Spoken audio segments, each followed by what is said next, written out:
Assalamualaikum warahmatullahi wabarakatuh. Berjumpa kembali dengan Ahmad Hifatul Rahman Terdiri di mata kuliah Tafsir Al-Quran Prodi HKI. Minggu lalu kita membahas tentang tafsir bil ma'thur dan tafsir bil ra'yi. Keduanya merupakan tafsir yang dilihat dari sumber ya.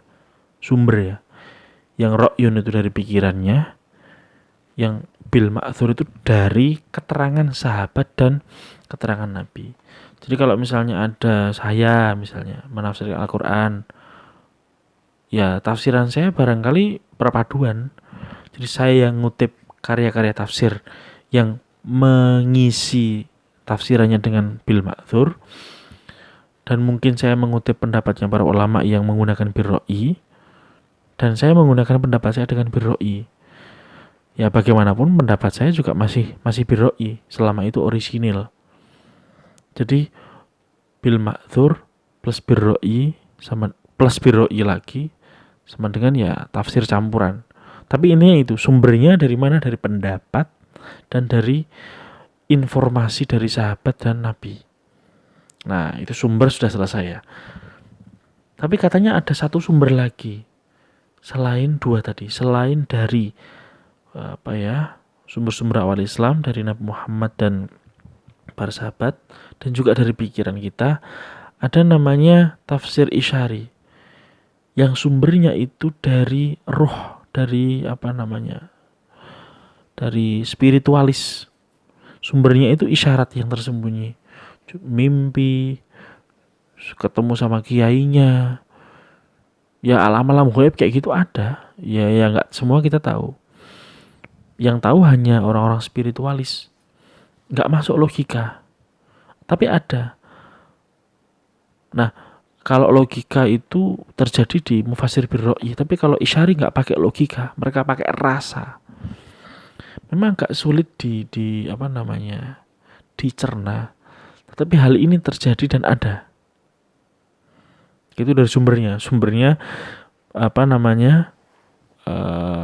bil ma'thur atau hadis Nabi, itu kan kayak gitulah, dari sumber-sumber dari Nabi. Yang kedua dari pikiran, otak kita, intelektualitas kita. Yang ketiga dari spiritual gitu. Oke, cukup. Nah, kita minggu ini akan membahas metode tafsir dan aliran tafsir. Yang pertama kita metodenya dulu. Dari metode itu ada berapa ini ya? 4, ada 5. Yang pertama tahlili atau analitis. Analitis ini biasanya kental dengan tafsir bil ma'thur, mengulas maknanya, makna ayat-ayatnya, dan biasanya dibahas mendalam gitu. Tafsirnya biasanya ciri-cirinya juznya dari juz 1 sampai juz 30. Kalau jenengan tanya adakah tafsir yang tidak seperti itu, ada. Biasanya cuma tafsir juz 30, bukan 30 juz tapi juz 30 ada. Ada tafsir surat Al-Fatihah saja ada. Surat Yasin saja ada misalnya. Jadi macam-macam. Biasanya kebanyakan juz 30. Ya pendek-pendek. Intinya berusaha untuk menafsirkan Al-Quran. Nah, kalau tahlili dicirikan tadi 30 juz full. Urutannya dari Al-Fatihah sampai An-Nas. Nah, analitis ini barangkali membosankan ya. Kayak misalnya ini saya kasih gambaran aja lah ya. Tentang dzalikal kitabul la raiba fih. Di surat Al-Baqarah itu kan. Kalau teman-teman perhatikan, Alkitab ini kan Al-Quran, itu namanya banyak. Ada Al-Furqan, ada Tabarakalladzii nazzalal Furqan. Jadi nama Al-Quran itu banyak sekali dan itu tersebar di hampir seluruh Al-Quran. Istilah Al-Quran loh, istilah Alkitab, Al-Furqan, macam-macam lah, Al-Mubin. Nah, pertanyaannya adalah, kalau itu tersebar di banyak tempat, bukankah nanti kalau dia menjelaskan Al-Quran itu akan membosankan? Kemungkinan begitu. Nah, itu nanti metode lawannya adalah tematik, yang nanti dijelasin sesuai tema gitu loh. Enak banget kalau tema tuh. Oke, yang pertama tahlili, yang kedua ijmali. Ijmali ini biasanya mengambil makna umum ayat, makna umum surat atau kelompok ayat. Ya apa ya, misalnya surat Al-Baqarah, kira-kira tema umumnya apa. Tapi kalau surat-suratnya agak panjang itu agak sulit. Enaknya itu kalau surat-surat pendek. Misalnya tentang Qul Huwallahu Ahad, tentang tauhid. Setelah tauhid kita berta'awudz. Jadi antara surat satu dengan yang lain yang disusun secara tauqifi. Jadi Quran itu disusun tidak sembarangan. Turunnya beda-beda, tapi ketika nyusun sesuai dengan aslinya. Nah itu namanya tauqifi, ditunjuk Nabi. Oh di sana loh kayak gini, ini harus begitu, ini urutannya begini dan seterusnya. Saat turun beda-beda. Nah ijmali ini karena urut dari Al-Fatihah sampai An-Nas, nah orang itu berusaha nyari keterhubungan. Hubungannya Al-Fatihah sama Al-Baqarah apa? Al-Baqarah sama Ali Imran apa? Bagi beberapa orang yang pengen detail banget pembahasannya, pengen mendalam banget, mungkin nggak akan tertarik dengan model ijmali ini. Ijmali ini global, jadi penjelasan global beberapa ayat atau penjelasan global satu surat. Mudahnya begitu. Itu modelnya begitu. Ada yang kedua, ada yang ketiga muqaron, komparasi. Komparasi antar pendapat mufassir birra'yi melalui komparasi antar teks. Komparasinya terbatas aja, tidak sampai tematik. Kalau tematik nanti agak menyeluruh. Jadi muqaron ini misalnya kan biasanya ada di skripsi atau di tesis begitu ya. Membanding komparasi makna kafir menurut tokoh A dan B misalnya. Itu bisa dilakukan. Sah gitu loh. Ya walaupun banyak tema-tema seperti itu yang sudah dianggap usang ya. Karena kan istilah-istilahnya dari Quran itu sudah kena biasanya sama orang-orang tuh. Kalau tema-tema yang tidak tidak sering dibahas mungkin bisa. Contoh yang kontroversial. Beberapa waktu yang lalu kan ada disertasinya Pak Dr. Abdul Aziz Fakultas Syariah Surakarta. Itu membahas tentang milkul yamin. Misalnya komparasi milkul yamin pemahaman Muhammad Syahrur dengan Muhammad Abduh misalnya. Itu bisa. Itu namanya komparasi. Mereka dua orang berbeda yang sama-sama ini kontemporer, sama-sama pemikir juga. Yang satu apa, yang satu apa. Sama-sama pemikir. Nah, itu kan sekelas tuh. Dan itu bisa dikomparasi. Nah, itu metodenya itu. Metode yang ketiga. Metode yang keempat ini yang menarik. Tematik. Mengumpulkan ayat-ayat dalam satu tema khusus. Ya kan? Misalnya kufur. Kufur dalam Al-Quran. Seluruh ayat Al-Quran dibahas tentang kufur. Caranya gimana kok bisa tahu kufur seluruh Al-Quran? Ya pakai kamus indeks. Dan namanya itu Al-Mu'jam Al-Mufaharos li Al-Fadhil Quran. Jadi kosakata kufrun itu dipakai di mana saja, bentuknya apa saja semuanya ketahuan. Al-kafirun misalnya. Yakfurun, takfurun misalnya. Kafaru misalnya. Kafirun misalnya. Itu berapa kali? Nah, kalau itu semua ayat-ayatnya kita kumpulin jadi satu, kita bahas yang sama mana, yang sama mana, yang enggak sama mana, yang kira-kira menggambarkan yang lain, yang kira-kira menafikan yang lain, dibahas semuanya, itu akan ketemu kafir menurut Al-Quran. Suatu kajian tafsir tematik. Tapi tema ini bisa muncul dua. Yang satu temanya berasal dari Al-Quran, yang kedua temanya berasal dari mufasirnya. Contoh, korupsi menurut Al-Quran. Nah itu kan tidak ada tuh kata korupsi, kan nggak ada di Al-Quran. Nah itu mufasir menentukan kata kuncinya. Seperti yang saya lakukan di kelas sebelah. Nah kelas sebelah semester 4 kayak kalian ini, saya membahas tentang tafsir ayat-ayat HES. Di sana saya mengambil ayat-ayat tapi berdasarkan kosakata. Itu kalau mau jujur dinilai itu tafsir tematik prosesnya. Menentukan kata kunci, mengumpulkan ayat. Pertanyaannya kalau kenapa saya ngambil satu? Ya, saya ngambil sampel aja. Karena tidak semua akan saya sampaikan dalam waktu 30 menit yang pendek itu. Intinya sampel itu diambil, dijelasin. Gitu. Nah, korupsi menurut Al-Quran juga bisa. Nah, tafsir tematik ini belum lama. Ini tahun 2020. Dia lahir tahun 1960. Jadi baru 60 tahun yang lalu. Oleh ulama Al-Azhar. Seingat saya namanya Abu Hayy Al-Farmawi. Ya caranya tadi mengumpulkan ayat yang relevan, kata kuncinya. Jadi kata kunci dulu, terus ayat-ayat, lalu menganalisis sebab nuzulnya, merujuk tafsir bil ma'thur, bil ro'i, menyimpulkan dan seterusnya. Caranya begitu. Jadi ya berdasarkan tema aja, namanya maudhu'i, berdasarkan tema. Itu ya. Itu yang menurut saya kok menarik. Dan beberapa tahun yang lalu ketika saya kuliah tahun 2005 sampai 2015 lah. Itu tafsir tematik ramai dipakai. Sampai-sampai di kampus saya itu dulu ditolak untuk bikin skripsi kayak gitu karena dianggap udah terlalu mainstream. Pokoknya harus yang lebih ini analitis lah. Tafsir tematik tidak dianggap analitis begitu. Nah, selanjutnya metodenya metode kontekstual. Nah, sebagaimana metode tafsir yang lain, terutama tematik itu, metode kontekstual ini tidak sekali jadi, melainkan bertahap. Ada namanya itu Fazlur Rahman yang menawarkan double movement. Jadi double movement ini gerakan ganda. Maksudnya untuk memahami konteks Al-Quran di masa lalu dan mendudukkannya di masa sekarang. Jadi movement kan pergerakan ya. Double itu gerak, double itu double. Jadi gerak dua kali. Masa lalu gimana, masa sekarang gimana, lalu ditafsirkan. Jadi biar ayat itu turun karena apa misalnya. Sekarang kira-kira relevan atau enggak untuk disamakan proses turun saat itu dengan keadaan sekarang misalnya. Itu dilakukan biar enggak keliru.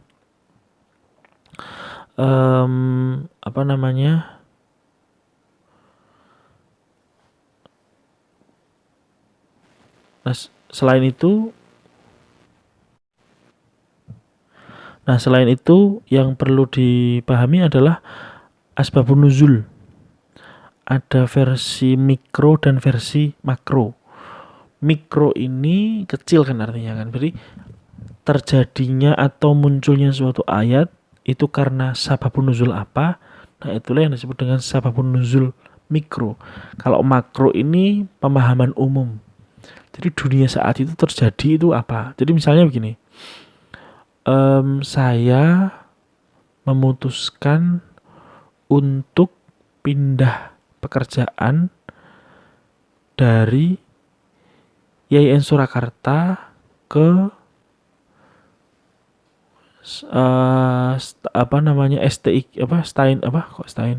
Unsik, Universitas Sains Quran Wonosobo.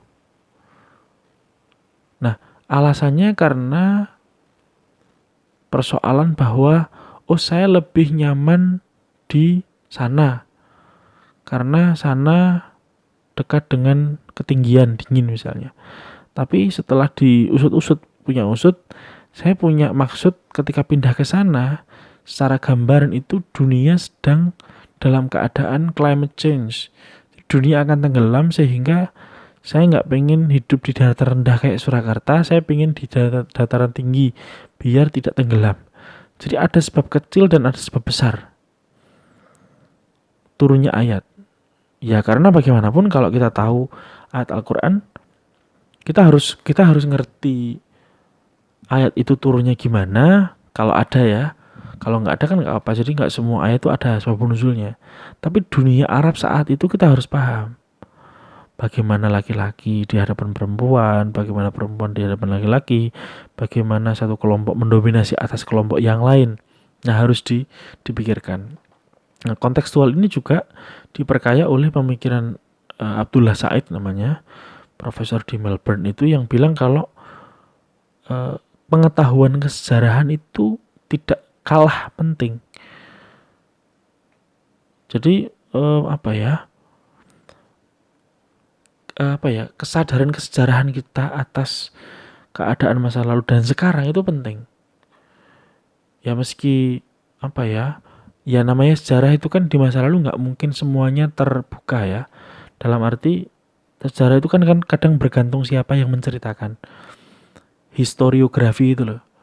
Kamu yang cerita si A, kamu dengar cerita lagi dari si B, itu pasti akan berbeda. Nah, sejarah Islam juga sama, versinya macam-macam.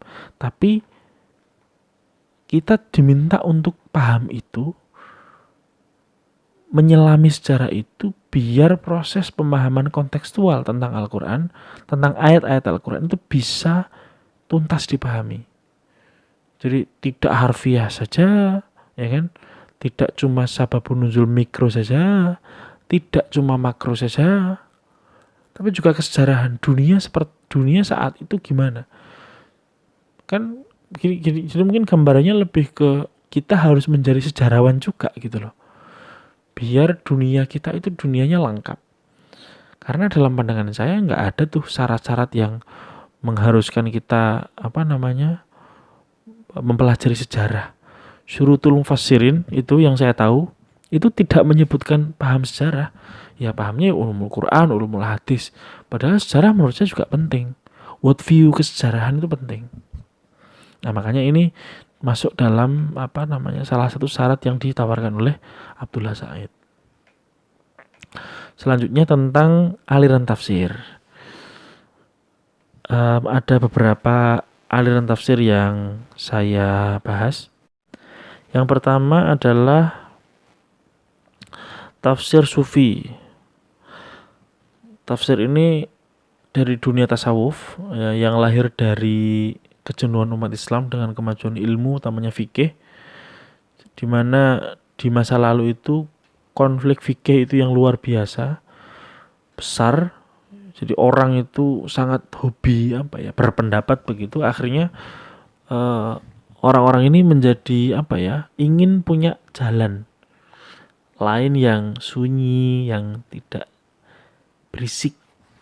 Ya salah satu jalannya adalah sufi. Nah tafsir sufi ini juga disebut tafsir isyari, yang tadi seperti digambarkan di awal. Mereka menafsirkan Al-Quran, menakwilkan Al-Quran itu dengan penjelasan yang berbeda-beda dari kandungan tekstualnya. Mereka ini lebih melihat Al-Quran ini sebagai mungkin cerminan, mungkin renungan. Jadi teksnya sendiri tidak benar-benar dilihat, tapi yang terlihat adalah maknanya, makna batinnya. Ya meski begitu ada prasyarat yang harus dipenuhi biar tafsir ini bisa diterima lah secara benar, secara objektif oleh khalayak juga. Yang pertama adalah tidak menafikan makna lahir. Jadi bunyinya begitu itu tidak lantas ditolak. Tiba-tiba kita maknanya lain, betul-betul berbeda. Nah itu yang bahaya. Itu Quran bisa jadi kitab suci yang sangat diselewengkan, kira-kira begitu. Nah kalau bisa selanjutnya diperkuat penafsirannya itu oleh dalil syarak yang lain. Jadi ada ayat-ayat atau hadis-hadis yang relevan, yang mutawatir misalnya, untuk memperkuat pendapat itu. Selanjutnya penafsiran tidak bertentangan dengan rasio juga, dan juga dalil yang lain tidak bertentangan gitu loh. Nggak lucu kalau misalnya kita sebagai seorang sufi atau pelaku tadi tafsir isyari menafsirkan seperti seolah-olah si mufasir ini hidup dalam dunia sendiri. Nah itu nggak bisa, karena bagaimanapun produk tafsirnya nanti itu akan dicerna oleh orang lain, didengarkan oleh orang lain. Dan nggak lucu misalnya nanti tiba-tiba orang lain menjadi nggak sepakat dengannya, lalu terjadi klaim-klaim ini halal darahnya, dibunuh dan seterusnya, kan nggak lucu. Nah, pengakuan atas makna teks harfiahnya itu perlu ada. Jadi jangan langsung delujur langsung to the point ke wah ini makna sufistiknya kayak gini, jangan. Tapi teksnya dulu. Gitu ya. Itu contoh tafsir sufi. Ada beberapa karya tafsir di abad 2 sampai 3 Hijriah, misalnya tafsir Al-Qur'an Al-Azim karya Imam At-Tuthuri, Haqaiqut Tafsir, Al-Allamah As-Sulami dan Ra'isul Bayan fi Haqaiqil Quran, Imam Asy-Syirazi. Selanjutnya tafsir fikih. Nah, tafsir fikih ini membahas tentang apa ya? Dunia hukum. Jadi sudut pandangnya adalah sudut pandang hukum. Beberapa waktu yang lalu saya membaca ini Ahkamul Quran milik Al-Jassos. Itu penjelasan tentang apa tadi ya? Saya buka itu panjang banget. Ya dibahas begitu. Karena memang concernnya di bidang fikih. Jadi yang dilihat itu efek-efek hukumnya. Jadi bagaimana suatu ayat Al-Quran itu bisa menjadi pegangan hukum, kira-kira begitu. Dan ingat, yang perlu diingat, 6.000-an ayat Al-Quran itu jumlah fikihnya itu mungkin beberapa persen saja, mungkin 1/6 atau malah 1/8. Jadi tidak banyak ayat-ayat tentang fikih. Nah, kalau maka dari itu kalau kita mau mengklaim bahwa Quran itu terdapat semua aturan, ya nggak bisa. Quran lebih banyak kisahnya juga, atau minimal banyak kisahnya juga. Artinya kadang Quran tidak mengajari kita hukum ini dan itu, tapi lebih sering mengajak kita untuk merenungi kisah ini dan itu.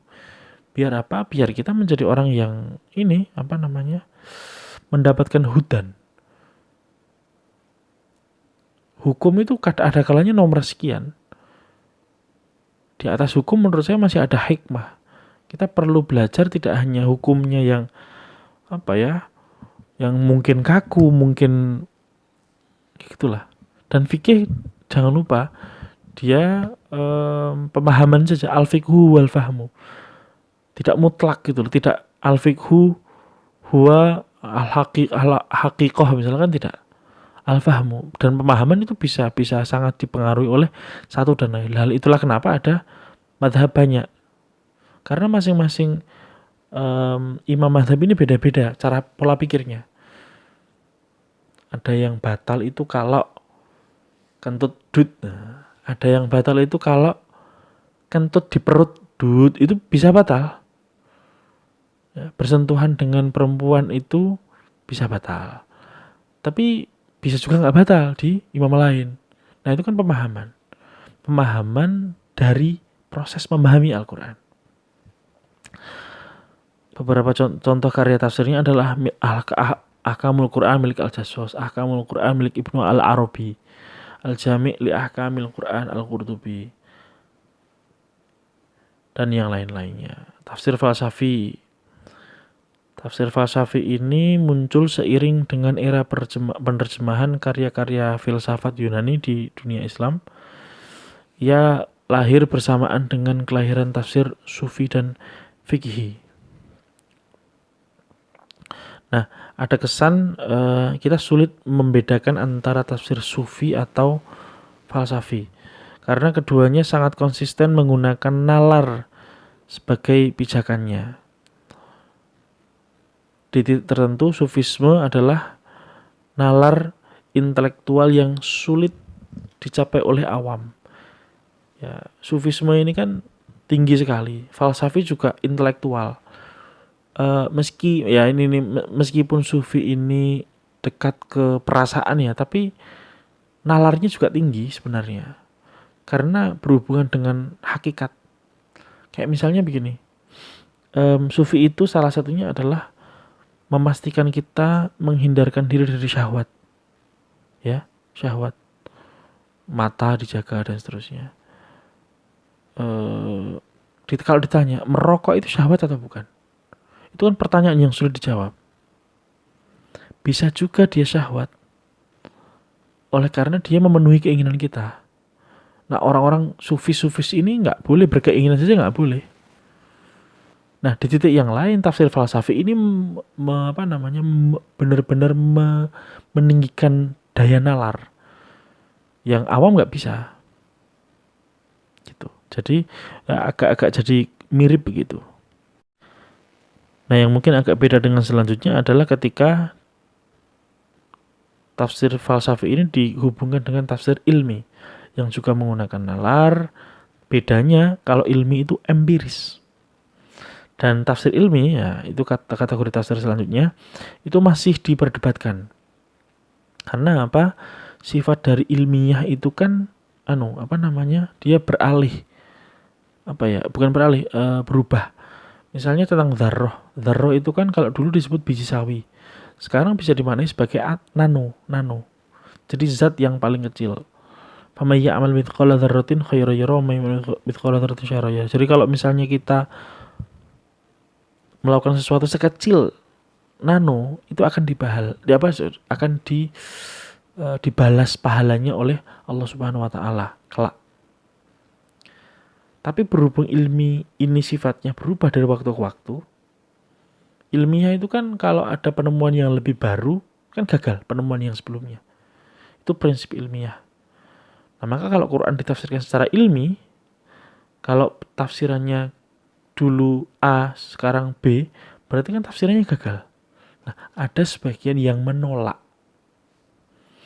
digunakannya tafsir ilmi sebagai salah satu metode tafsir. Yang kelima ada tafsir adabi ijtimai, sastra dan sosial. Adabi itu sastra, ijtimai sosial. Gambaran intinya adalah tafsir ini bermaksud melihat pesan Al-Quran, apa yang dikandungnya semata-mata untuk menyelesaikan kebutuhan masyarakat. Jadi tafsir ini meninggalkan budaya bahasa, penggunaan bahasa, menggunakan fikih dan seterusnya. Mereka lebih melihat Al-Quran sebagai petunjuk lah kira-kira. Bagaimana kita menafsir Al-Quran bisa menyelesaikan persoalan dan seterusnya. Salah seorang mufasir yang concern dengan itu ya Quraisy Shihab, karena beliau melakukan pembumian tafsir di Indonesia, ya ibaratnya tuh membuat masyarakat Indonesia itu spiritual lagi gitu loh, atau menjadi spiritual tapi dengan cara-cara yang humanis, tidak galak muslim yang ngotot harus menegakkan khilafah misalnya atau misalnya, tidak, tapi lebih ke melihat ayo kita belajar bersama-sama tentang agama tapi caranya yang santun. Nah, kira-kira begitu.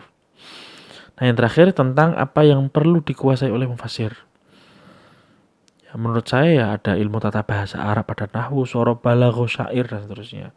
Seperangkat ilmu-ilmu dalam ulumul Quran, seperangkat ilmu-ilmu dalam ulumul hadis, ilmu usul fikih, ilmu tarikh, dan yang paling utama selain ilmu-ilmu tadi, yang paling utama adalah hati yang bersih dan niat yang mulia.